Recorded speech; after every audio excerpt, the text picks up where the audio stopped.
بحضرة نبينا وشفيعنا وقرة أعيننا محمد صلى الله عليه وسلم وعلى آله وأصحابه وأزواجه وذريته وأهل بيته أجمعين ثم إلى أرواح أولياء الله في كل مكان من مشارق الأرض إلى مغاربها خصوصا لروح الشيخ محمد أرشد بن عبد الله البنجري أن الله يعلي درجاتهم في الجنة ويعيد علينا من بركاتهم وأسرارهم وعلومهم في الدين والدنيا والآخرة لهم الفاتحة.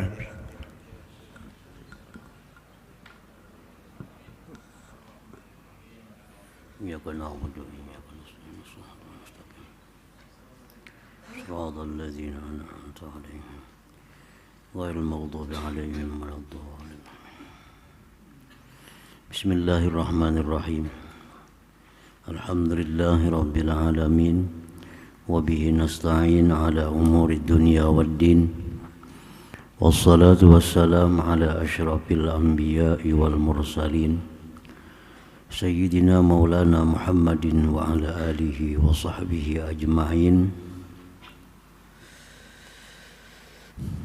قال مولانا الشيخ محمد أرشد بن عبد الله البنجري رحمه الله nafa'ana bi'ulumihi wa asrarih. Soal pertanyaan, adakah bersahabat dan sekedudukan, sepakawanan dengan jin itu kepujian atau sangat keji? Artinya ada pertanyaan, apakah bersahabat, berkawan dengan jin itu sesuatu kebaikan atau sesuatu yang sangat keji, yang kada baik artinya. Jin adalah makhluk Allah yang wajib kita percaya keberadaannya. Karena adanya jin ini disebutkan langsung oleh Allah Subhanahu wa ta'ala. Jadi kita wajib percaya bahwa jin itu adalah ada. Dan iblis itu adalah bagian dari jin. Jin ada yang Islam, ada yang kafir. Jin yang kafir itulah yang disebut dengan syaitan, yang pekerjaannya adalah mewaswisi, menggoda manusia agar tidak menyembah Allah Subhanahu wa ta'ala, menggoda manusia untuk melanggar hukum-hukum Allah Subhanahu wa ta'ala. Itulah jin yang kafir atau syaitan. Apakah baik kita bersahabat, berkawan dengan jin? Jawab, kata Syekh Abdul Wahab Asy-Sya'rani di dalam kitab yang tersebut itu, bahwa bersahabat dan sekedudukan dengan jin itu sangat keji. Kada baik artinya. Kada baik kita bersahabat lawan jin itu.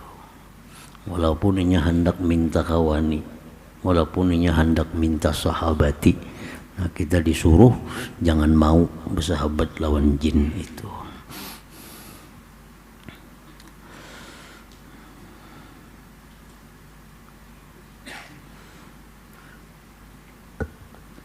Katanya, barang siapa memilih dan melebihkan sekedudukan, sepakawanan, semajelis dengan jin daripada sekedudukan dengan ulama, maka orang itu sangat jahil. Dari karena yang galib, yang kebanyakan atas jin itu adalah perbuatannya dan perkataannya itu berlebih-lebihan dan dusta juga. Seperti kelakuan manusia yang fasik, maka berlindung orang yang berakal dan lari ia daripada bersahabat dan sekedudukan dengan jin, seperti larinya daripada bersahabat dan sekedudukan dengan manusia yang fasik. Nah, itu penjelasan dari Imam Syekh Abdul Wahab Asy-Sya'rani. Dan lagi kata Syekh Abdul Wahab Asy-Sya'rani, tiada sekali-kali aku lihat akan seseorang yang sekedudukan dengan jin itu beroleh kebajikan. Tiada pernah aku melihat orang yang bersahabat dengan jin itu memperoleh kebaikan. Dari karena asal kejadian jin itu api.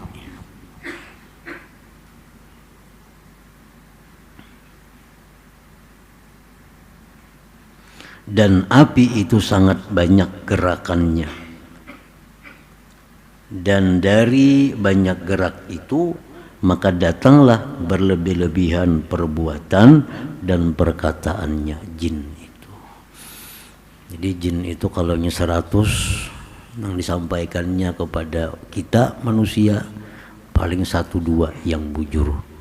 Nah, sisanya itu didustainya. Nah, itu orang-orang bersahabat jin. Memang ada yang bujur apa yang disampaikan oleh jin tadi, cuma kada banyak nang kada bujurnya. Jadi orang yang menerima bisikan-bisikan dari jin itu, bila dia pakai pandir jin itu, maka pandir orang ini pun banyak kada bujurnya juga.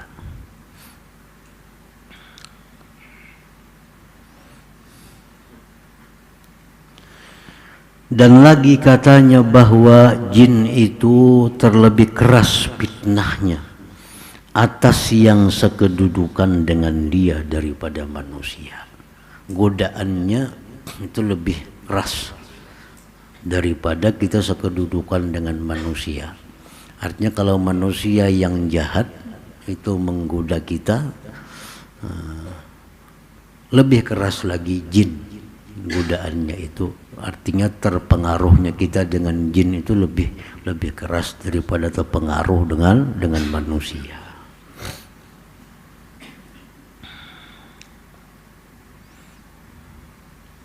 Dan banyak para ulama menjelaskan tentang apa-apa kejahatan, kerugian kalau kita bersahabat lawan jin itu. Banyak, antara lain jin itunya bisa menyerupai kita. Memang jin ini diberi Allah demikian, bisa berubah-ubah bentuk, bisa jadi manusia, bisa jadi ular, bisa jadi anjing, bisa jadi macam-macam. Nah, ujar para ulama, jahatnya kita bersahabat dengan jin itu bisa menyerupai kita. Jin bisa menyerupai kita. Lalu asan bini kita. Nah, lo bisa mensetubuhi bini kita, si jin itu. Bini kita ini mengira laki yang meniru kita, bisa. Nah, itu salah satu keburukan bersahabat dengan jin ini. Mau memakai bini seorang. Nah, ini pekerjaan jin itu.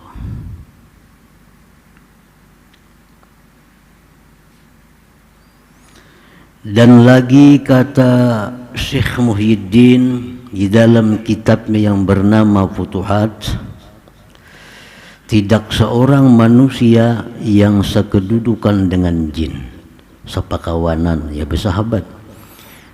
Tidak ada seorang manusia yang sekedudukan dengan jin itu beroleh ilmu daripada mereka itu akan Allah Ta'ala. Kada akan dapat ilmu yang manfaat. Dari karena jin itu sangat jahil akan Allah Ta'ala dan sifatnya. Jadi ajaran-ajaran jin itu kada bujur dah. Sebabnya jahil dengan Allah dan jahil dengan sifat-sifat Allah.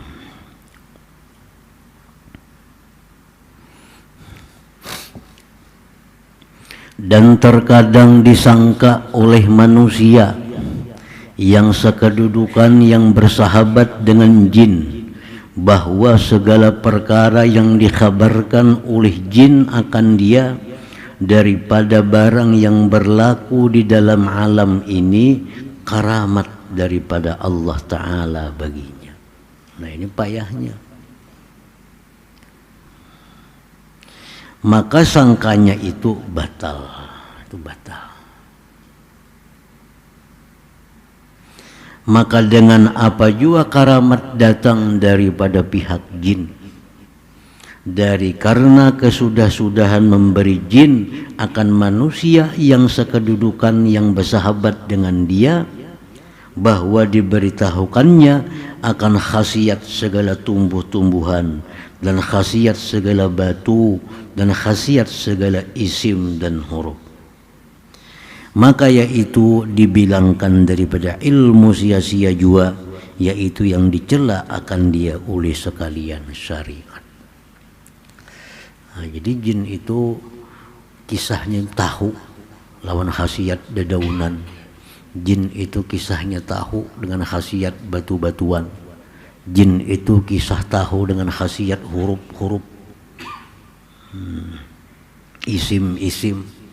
Nah disampaikannya kepada kita. Padahal yang disampaikannya tadi ujar ulama mengatakan mengambil dari hadis Nabi 100 cuma 1-2 buting yang bujurnya.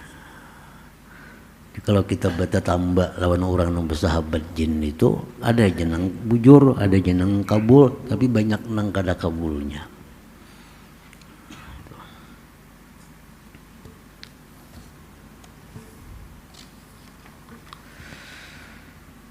Lagi kata Syekh Muhyiddin, setengah daripada yang telah tercoba bahwasanya orang yang berbanyak-banyak sekedudukan dengan jin itu jadilah ia takabur atas segala manusia.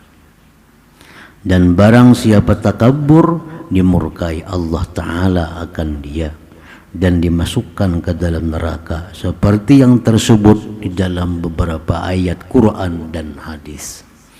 Nah, orang ada bersahabat lawan jin, lalu ingat bisa mengangkat pohon nyiur. Pohon nyiur dipukulnya rabah.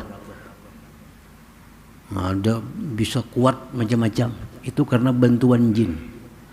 Nah, orang yang demikian bisa mengakibatkan karena akhirnya takabur, sombong. Nah, karena merasa kekuatan tadi. Nah, padahal kekuatan itu kekuatan jin.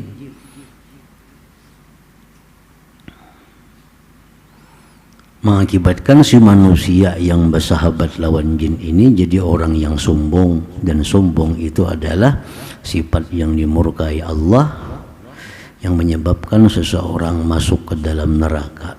Seperti tersebut di dalam hadis, di dalam beberapa ayat Quran dan hadis. Dan saya telah melanjutkan Syekh Muhyiddin akan perkataan atas mencela bersahabat dengan jin di dalam bab yang ke-55 daripada kitab Futuhat itu. Soal pertanyaan lagi, adakah jin yang mukmin itu masuk surga atau tiada? Apakah jin yang beriman itu masuk surga kalau mati? Jawab, bersalahan kaul ulama, tetapi kaul yang rajih yang menang bahwasanya mereka itu jin yang beriman tadi masuk surga, dan adalah tempat mereka itu di dalam yang terkebawah daripada surga. Jadi jin yang beriman sudah tuh kalau masuk surga juga di surga yang paling bawah, surga yang paling bawah. Dan tersebut di dalam kitab Tazkirah Imam Qurtubi, riwayat Bukhari daripada Zuhri dan Kalbi dan Mujahid, bahwa yang mukmin daripada jin itu pada keliling surga juga, dan tiada mereka itu di dalam surga. Jadi kalau selamat daripada api neraka, jin ini ke surga cuma di sekeliling surga aja.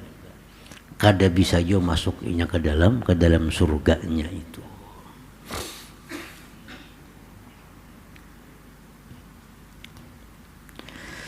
Nah, soal adakah manusia melihat akan jin di dalam akhirat atau tiada? Dalam dunia kita sudah kada bisa melihat jin. Di akhirat pangkaina bisalah kita melihat lawan jin. Jawab kata Syekh Abdul Wahab Asy-Sya'rani bahwa manusia melihat ia akan mereka itu di dalam akhirat. Nah, jadi manusia bisa melihat jin kaina di akhirat. Dan tiada mereka itu melihat akan manusia. Jin kada melihat lawan manusia kaina di akhirat. Pepalingan dalam dunia. Dalam dunia kita kada melihat lawan jin, inya melihat kita. Karena di akhirat kita melihat jin, jin kada melihat kita. Melainkan yang khawas daripada jin juga yang melihat akan manusia di dalam akhirat. Kecuali jin-jin yang khawas, yang istimewa di akhirat tu yang bisa melihat manusia. Seperti tiada melihat manusia akan jin, melainkan yang khawas daripada manusia juga. Nah, dalam dunia kan kada bisa kita melihat jin kecuali orang-orang tertentu yang diberi Allah kelebihan bisa melihat jin, yang melihat akan jin di dalam dunia ini. Ini pepalingan di akhirat dunia ini. Soal betapa kiranya dapat yang khawas daripada manusia melihat akan jin di dalam dunia, padahal Allah Ta'ala menafikan penglihat manusia akan jin di dalam dunia dengan tiada istisna, dengan tiada kecuali. Kenapa manusia hawas bisa melihat jin dalam dunia? Maka Al-Quran mengatakan manusia kada bisa melihat jin tanpa ada kecuali yang hawas kada hawas. Seperti firman Allah Ta'ala, innahu yarakum huwa wa qabiluhu min haitsu la tarawnahum. Artinya bahwasanya melihat ia dan segala jamaahnya si jin tadi akan kamu daripada sekira-kira tiada kamu lihat akan mereka itu. Nah, kan di Quran kada dikecualikan. Semuaan manusia dalam dunia kada melihat jin. Tapi jin melihat lawan manusia. Di mana datangnya pengecualian tadi? Bahwa manusia-manusia yang khawas dalam dunia bisa melihat jin. Di mana datangnya kecuali itu? Maka apa jua makna firman Allah Ta'ala ini?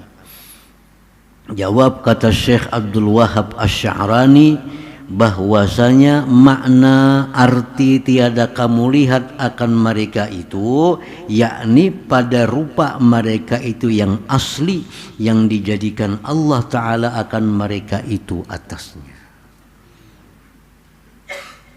Nah, jadi wujud jin yang asli itu manusia yang kayak apa aja kada melihat lawan jin dalam dunia ini, kada melihat. Kalau bentuk jin yang seaslinya. Adapun melihat akan mereka itu atas rupa yang lain daripada rupa mereka itu yang asli, seperti menyerupa mereka itu dengan rupa manusia. Nah, atau rupa anjing, atau rupa kucing, atau rupa ular, atau rupa barang sebagainya, maka tiadalah tertegah melihat mereka itu, yaitulah yang jatuh kebanyakannya. Nah, kalau orang-orang yang khawas, nah itu pinanduinya. Pinandu ada kucing, ini apa kucing bujur atau jin menyerupai kucing. Ada ular, apakah ini ular bujur atau jin yang menyerupai ular? Nah, itu yang bisa dilihat oleh orang khawas di dalam dunia ini. Kalau perkara bentuk jin yang aslinya itu, mau siapapun gak bisa melihat di dalam dunia ini, baik yang hawas maupun yang kada hawas. Karena itu firman Allah sudah, innahu yarakum huwa wa qabiluh min haitsu la tarawnahu tadi.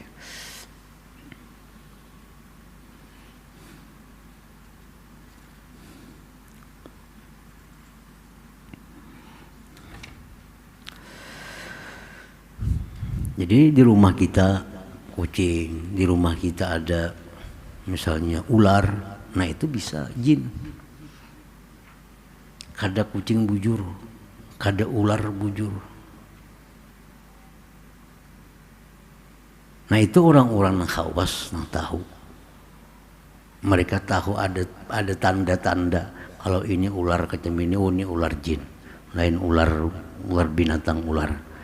Kalau kucing macam ini, oh berarti ini kucing jin. Lain kucing-kucingan lain.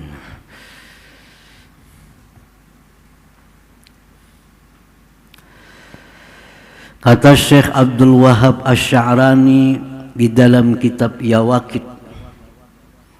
Jadi di rumah ada ular misalnya, kita kadang kaum bedakan ular jin enggak apa ular bujur. Nah, ada petunjuk dari para ulama nang khawas bahwa bacakan ayat kursi dan amanah Rasul. Bacakan. Baca Allahu la ilaha illallahul hayyul qayyum. Terus amanah Rasul terus sampai habis. Belanya kada sing gerakan tetap aja ada. Oh berarti ini ular bujur. Carikan kayu ibu mukulnya lagi. Bila hilang atau berubah bentuk, nah itu berarti jin. Begitu dibacakan berubah bentuknya kayak apakah? Oh berarti ini jin. Jangan dipukul-pukul, letakkannya aja. Jangan dipukul.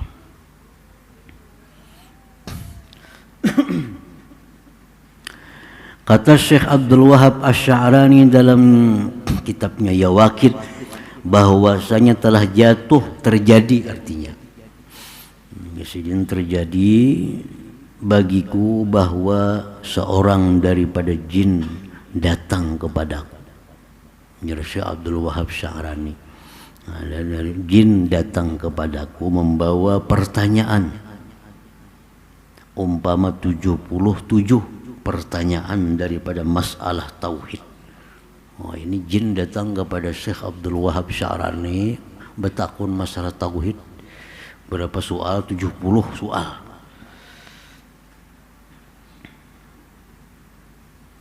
Padahal menuntut ia daripada ku jawab dari pertanyaan yang demikian itu. Dan adalah ia menyerupai seperti rupa anjing kuning. Menyerupai anjing yang bersih tubuhnya daripada kotoran, dan adalah datangnya pada malam dan di dalam masjid. Jadi si jin ini datang berupa bentuk anjing.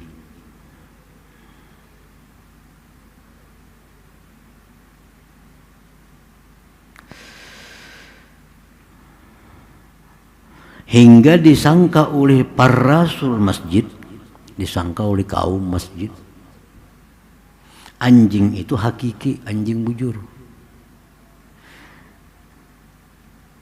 Disangka oleh para rasul masjid, disangka oleh pembersih masjid, bahwasanya anjing itu hakiki juga.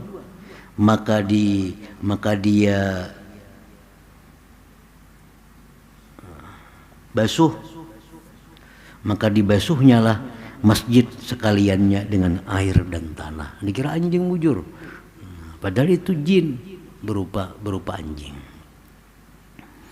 Maka aku jawab akan pertanyaan mereka itu di dalam risalah yang simpan, yang ringkas artinya.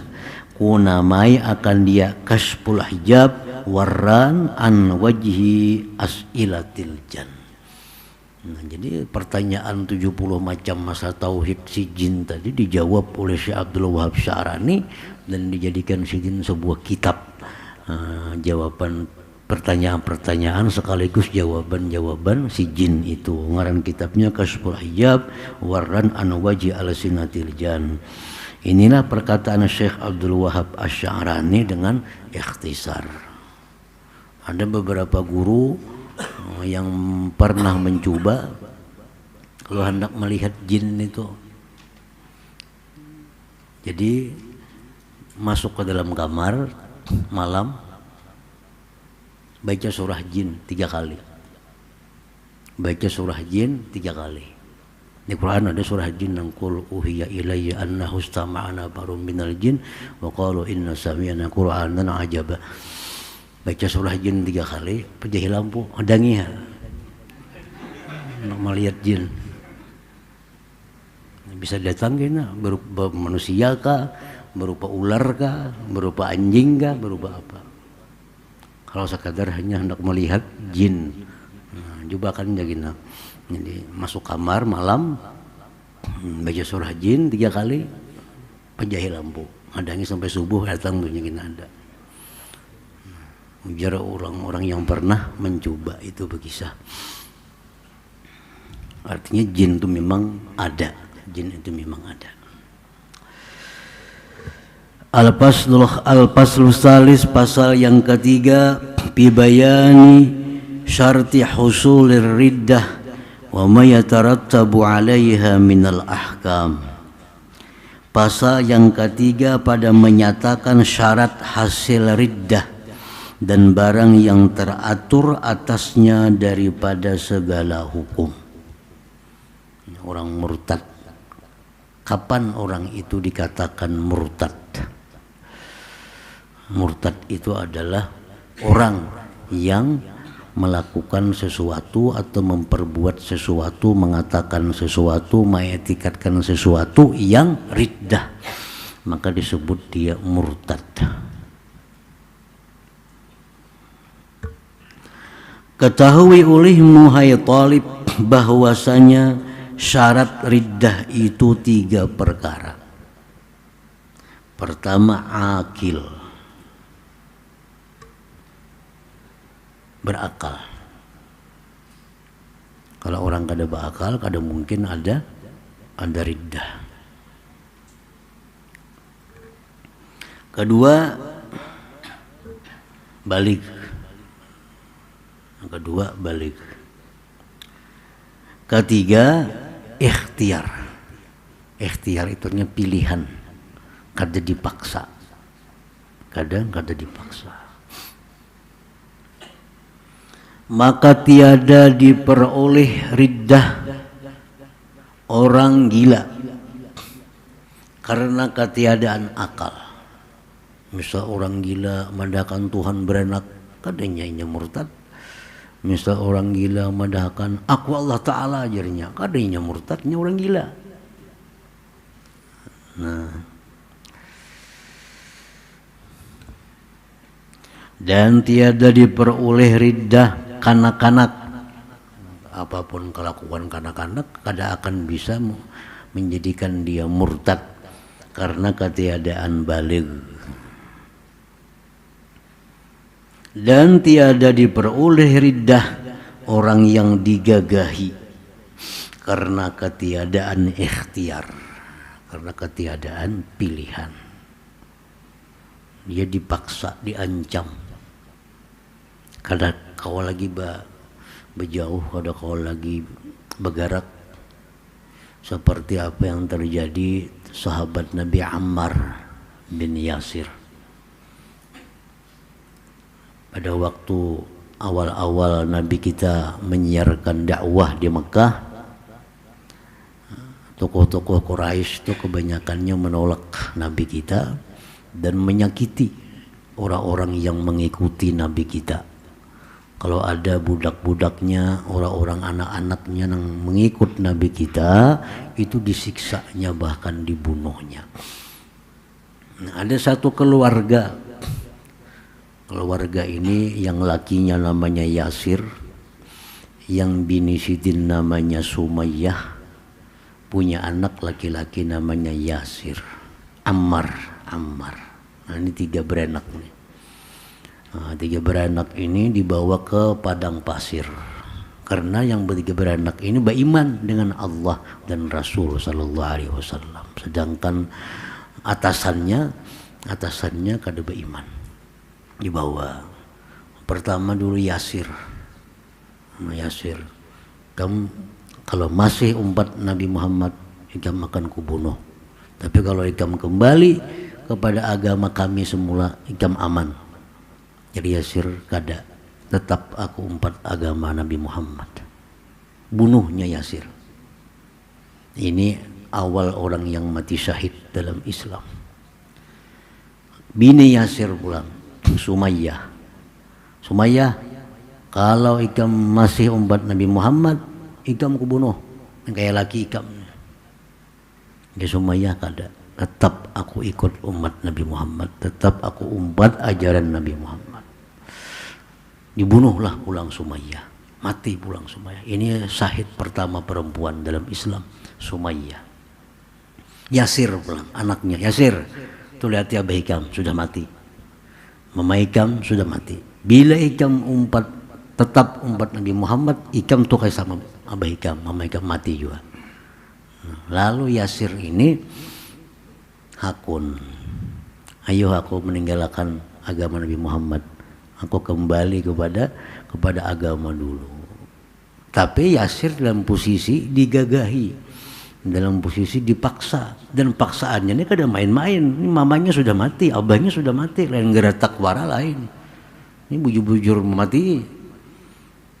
Lalu si Yasir ini keluar daripada Islam. Selamat Yasir. Si Ammar selamat. Nah setelah Ammar selamat, langsung Ammar datang kepada Rasulullah SAW. Lalu Ammar menceritakan kejadian itu kepada Rasulullah. Lalu jar Nabi kita, asalkan hati Ikam tetap dalam keadaan iman, itu ucapan yang karena terpaksa tadi itu kada dihitung, itu kada masalah. Nah karena digagahi tadi. Jadi itu jadi ukuran bahwa macam itulah orang yang digagahi itu. Nang sampat inya bisa mengucapkan kalimat keluar dari Islam.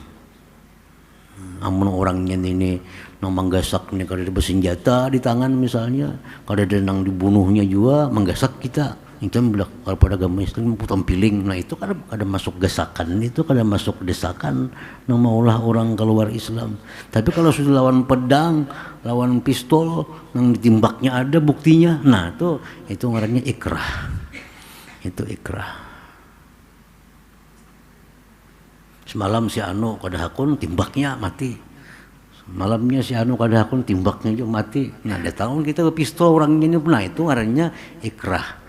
Nah kita boleh mengeluarkan kalimat-kalimat keluar Islam asa hati tetap dalam keadaan iman. Nah itu ikrah lah, ikrah dipaksa, digagahi.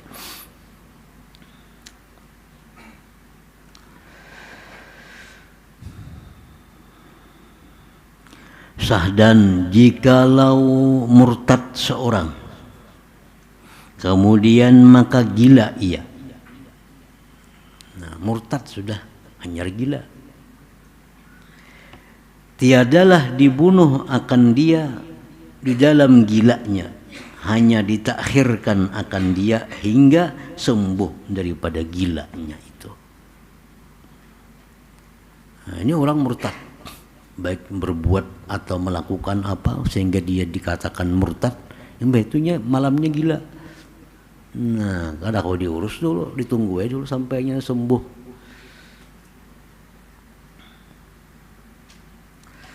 Dan apabila sabitlah riddah, apabila sabitlah murtad seseorang dengan bayyinah saksi atau dengan ikrarnya, pengakuannya, wajiblah menyuruh dia tobat dengan tiada diberi tangguh waktu. Kalau ada laporan bahwa dua saksi yang mendengar tadi Fulan bin Fulan mengucapkan satu ucapan yang menyebabkan dia murtad, nah maka ini pihak yang berwenang segera menangkap orang itu, menyuruh dia kembali ke Islam tanpa ada diberi waktu, langsung. Dan jika tobat ia daripadanya, diterimalah tobatnya dengan segala syaratnya yang lagi akan datang, maka tiadalah dibunuh ia, kada dibunuh. Karena firman Allah Ta'ala, qul lilladzina kafaru iyantahu yughfar lahum ma qad salaf. Tafsirnya, katakan olehmu ya Muhammad bagi segala mereka itu yang kafir, jika masuk Islam mereka itu niscaya diampuni bagi mereka itu barang yang telah terdahulu daripada dosa mereka itu. Ini misal murtad, baik pengakuannya atau ada saksi yang mengatakan ini murtad, dipanggil oleh yang berwenang, disuruh beli kamu kada tobat, kamu dibunuh, pilih antara dua. Lalu ia tobat, nah diampunilah dosanya, diampuni. Dan jika enggan ia daripada tobat, kada mau bertobat, enggan ia daripada tobat, maka wajib membunuh dia dengan memotong lehernya dengan pedang. Itu hukumannya orang murtad. Orang yang keluar dari, orang yang beragama Islam, lalu dia keluar dari Islam, itu hukum Islam. Satu, suruh kembali ke Islam. Kalau kada mau, dibunuh dengan cara dipotong lehernya. Karena sabda Nabi SAW, man baddala dinah faqtuluh, artinya barang siapa menggantikan agamanya dengan agama yang lain, maka bunuh oleh kamu akan dia. Nah ini langsung perintah daripada Nabi, siapa yang murtad, bunuhlah dia. Adapun yang memerintahkan membunuh dia itu raja atau naibnya. Yang menyuruh bunuh itu raja atau wakilnya. Dan jika ada yang membunuh dia itu lain daripada raja atau naibnya, maka ditakzirkanlah akan dia, dihukum. Tapi kada hukum bunuh, karena ini murtad orang. Misal ini orang mengakui, aku keluar dari Islam, jarinya, berarti dia murtad. Langsung bunuhnya oleh orang Islam nih, oh kamu ini murtad, bunuhnya langsung. Nah orang ini yang membunuh nih dihukum, tapi hukumannya kada hukum bunuh, karena yang dibunuhnya itu murtad. Makanya orang baik-baik dibunuh juga ini, tapi karena ini orang yang sudah murtad, nah ini ditakzir, dihukum biasa, dipenjara atau dicambuk atau apa, ditakzir, tergantung keputusan pemerintah apa yang patut hukuman orang ini. Nah semestinya itu begitu ada orang yang mengaku keluar dari Islam atau melakukan perbuatan-perbuatan yang keluar dari Islam, itu dipanggil oleh yang berwenang. Nah, yang berwenang ini raja, naibnya atau bawahan-bawahan yang ditugasi untuk itu. Nah, lalu disuruh tobat, kada mau tobat, lalu diperintahkan untuk dibunuh. Yang memerintahkan ini, yang membunuh ini adalah kerajaan pemerintahan, bukan orang per orang boleh membunuh tuh. Macam kita misal dilapori orang, kita ini raja kada, petugas kada, tadi si pada keluar pada agama Islam. Nah, apa kita kada ada kewajiban untuk menindaknya, apalagi membunuhnya, itu urusan yang berwenang. Nah, namun paling-paling kita ada perintah untuk mengajak dia kembali kepada tobat. Nah, kalau kada mau ya habis sudah tugas kita. Kita kada ada tugas untuk melanjutkan itu tugas yang berwenang. Nah, tugas yang berwenang. Sama ada orang maling misalnya mencuntan, itu dipotong tangannya. Nang memotong ini bukan masyarakat, memotong ini adalah pemerintah nang berwenang untuk urusan-urusan itu. Kada boleh orang per orang.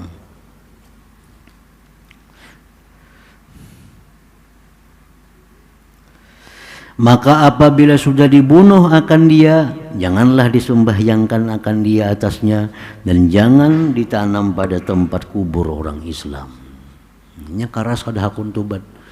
Kamu tobat saja, kada usah lagi, itu dah kembali kepada agama Islam. Kada ajarnya. Kamu dibunuh hakun, nah dibunuh, maka kada dimandikan, kada disembahyangkan, kada dikubur di kuburan muslimin. Itu. Karena dia sudah keluar pada agama Islam. Sahdan, jikalau murtad seseorang, kemudian maka gila ia di dalam murtadnya, tiadalah dibunuh akan dia di dalam gilanya, hanya saja ditakhirkan ia hingga membunuh, hingga sembuh daripada gilanya tadi. Bermula harta orang yang murtad itu mauquf, yakni terhenti, tiada dihukumkan dengan hilang daripada miliknya dan tiada dihukumkan kekal di dalam miliknya, hingga apabila mati ia di dalam murtadnya, maka nyatalah hilang miliknya dan jadi harta fai, kembali kepada baitul mal, kepada negara. Jadi orang murtad ini kalau mati hartanya kada kau diwaris. Kalau ada keluarganya yang mati pun ini kada kau aja mewaris. Kalau ada orang yang murtad tadi mati, maka hartanya itu dikembalikan kepada negara. Nah, jadi anak-anaknya segala macamnya itu kada ada hak dengan harta orang yang murtad tadi. Dan jika masuk Islam ia, maka nyatalah ia kekal di dalam miliknya tadi.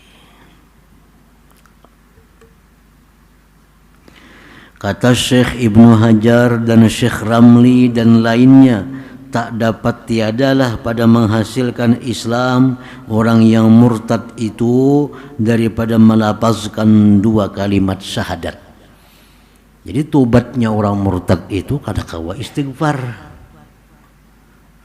Tobatnya orang murtad itu mesti melapazkan dua kalimat syahadat. Kayak orang masuk Islam.